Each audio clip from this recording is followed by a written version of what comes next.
त्यांचं असं म्हणणं असतं की वेळ दिला जात नाही. बरं. उद्धव ठाकरेंनी त्याची स्वतःची उत्तरं दिलेली आहेत कालच्या मेळाव्यात. पण ओमराजे यांचंही काल तेच म्हणणं होतं की पुढचं राजकीय अस्तित्व टिकवणं. ओमराजे हा एक भंपक माणूस आहे. राजे शब्द काढायचं का आमचे चंदनशिव म्हणाले, भंपक आहे. त्याची भाषणं ऐका. मी साधा ग्रामपंचायत सदस्यही नव्हतो, मी संकटात होतो. उद्धव ठाकरे यांनी माझं बोट धरून मला आमदार केलं, मला 2 वेळा खासदार केलं. मी त्यांचे ऋण आयुष्यात विसरणार नाही. मी त्यांना माझ्या जीवनभरात कधी सोडणार नाही.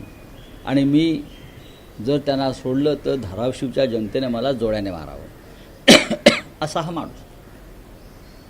मी स्वतः धाराशिवमध्ये उद्धव ठाकरेंबरोबर त्या प्रचारासाठी 3 दिवस काढलेले आहेत उद्धवजींबरोबर.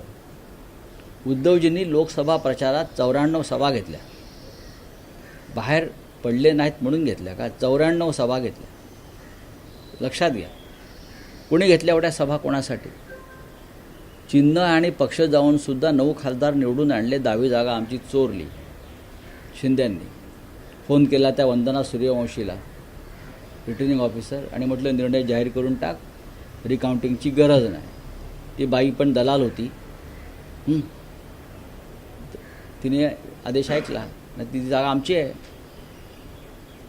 ती शिंद्यांची दलाल होती, एजंट होती. तिच्यावर नंतर काय भ्रष्टाचाराचे कसे केसेस आणि आरोप झाले आणि कारवाया झाल्या आपण पाहिलं असेल त्या बाईवर. तर हे अशा प्रकारच्या गोष्टी आहेत. तर तुम्ही काय सांगताय आम्हाला? ओमराय काय म्हणतो आणि अष्टीकर काय म्हणतो आणि संजय दिना पाटील काय म्हणतोय? सोडून द्या आता. हे गोष्ट गेले ना. शेणात